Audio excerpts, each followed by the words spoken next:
तुमची कशी बहीर झाली त्याला सांगा। या संदर्भाने आज निवडणूक निर्णय अधिकारी सन्माननीय निवडणूक निर्णय अधिकारी यांनी छाननीची प्रक्रिया जी आहे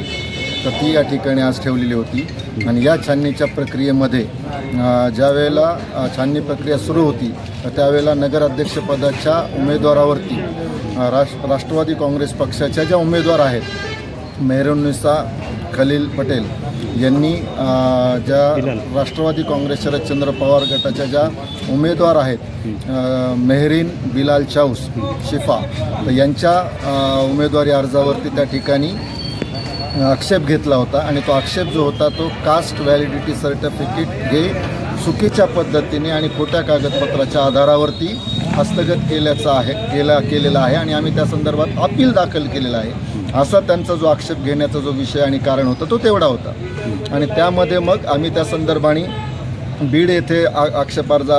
कास्ट सर्टिफिकेटसाठी आम्ही अर्ज दिलेला होता आणि तो रितसर आम्ही मागे घेतलेला आहे आणि याबाबतची पूर्ण कल्पना जिंतूर SDO साहेबांना देखील आम्ही दिलेली आहे त्या संदर्भातली कागदपत्र तसंच तिथं देखील आम्हाला काही अडचणी तांत्रिक स्वरूपामध्ये कास्ट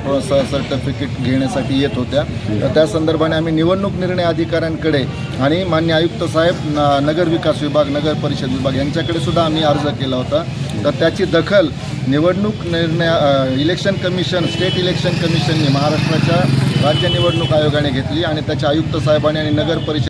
त्यानंतर कन्सर्न जे अधिकारी होते संबंधित तर त्यांनी हा संदर्भातला निकाल